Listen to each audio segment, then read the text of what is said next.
एक ही घड़ी मुहूर्त में जन्म लेने पर भी सभी के कर्म और भाग्य अलग अलग क्यों होते? एक प्रेरक प्रसंग। एक बार की बात है, एक राजा ने ढेर सारे विद्वान और ज्योतिषियों की सभा बुलाकर प्रश्न पूछा कि मेरी जन्म कुंडली के अनुसार मेरा राजा बनने का योग था और मैं राजा बना, लेकिन उसी घड़ी मुहूर्त में अनेकों जातक ने जन्म लिया होगा जो कि राजा नहीं बन सके। आखिर क्यों? इसका क्या कारण? राजा के इस प्रश्न से सभी निरुत्तर हो गए। अचानक एक वृद्ध खड़े हुए और बोले, कहा महाराज, आपको यहाँ से कुछ दूर पर घने जंगल में एक महात्मा जी मिलेंगे और उनसे आपके प्रश्न का उत्तर मिल सकता है। फिर राजा ने घने जंगल में जाकर देखा कि महात्मा जी आग के ढेर के पास बैठकर गर्मा गर्म अंगार खाने में व्यस्त हैं। राजा ने महात्मा जी से जैसे ही प्रश्न किया, महात्मा जी क्रोधित होकर राजा से कहा, तेरे प्रश्न का उत्तर आगे पहाड़ियों के बीच में एक और महात्मा जी हैं, वे तुम्हारे प्रश्न का उत्तर दे सकते हैं। फिर राजा की जिज्ञासा और भी बढ़ गई। पहाड़ी का मार्ग पार करके बड़ी कठिनाइयों से राजा दूसरे महात्मा जी के पास पहुंचा। राजा ने महात्मा जी को देखा, हक्का बक्का रह गया। दृश्य ही कुछ ऐसा था, वह महात्मा अपना ही मांस चिमटे से नोच नोच कर खा रहा था। राजा को महात्मा जी ने डांटते हुए कहा, मैं भूख से बहुत ही बेचैन हूँ, मेरे पास समय नहीं है। आगे आदिवासियों के गांव में एक बालक जन्म लेने वाला है जो कि कुछ ही समय तक जिंदा रहेगा। कहा, जल्दी जाओ, वह बालक तुम्हारे प्रश्न का उत्तर दे सकता है। राजा बड़ा बेचैन हुआ, खुद से पूछा कि बड़ी अजब पहेली बन गया मेरा प्रश्न।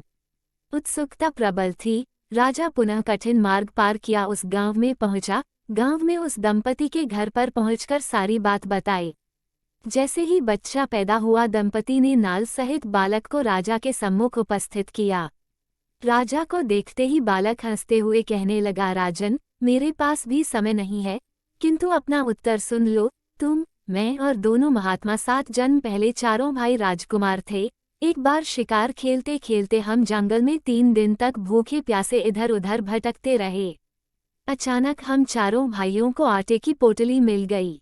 हमने उसकी 4 बाटी बनाई।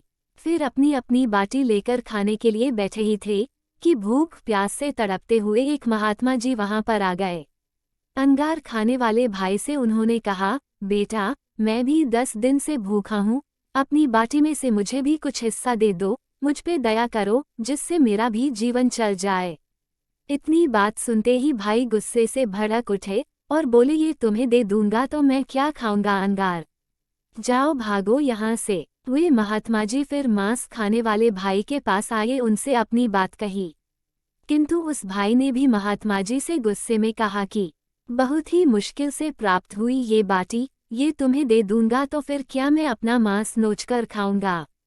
भूख से लाचार बेचारे महात्मा जी मेरे भी पास आए और मुझसे बाटी मांगी, लेकिन मैंने भी भूख से धैर्य खोकर कह दिया कि जाओ आगे बढ़ो, मैं क्या भूखा मरूं।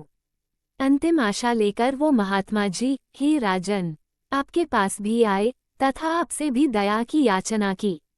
दया करते हुए खुशी से आपने अपनी बाटी में से आधी बाटी आदर सहित उन महात्मा जी को दे दी।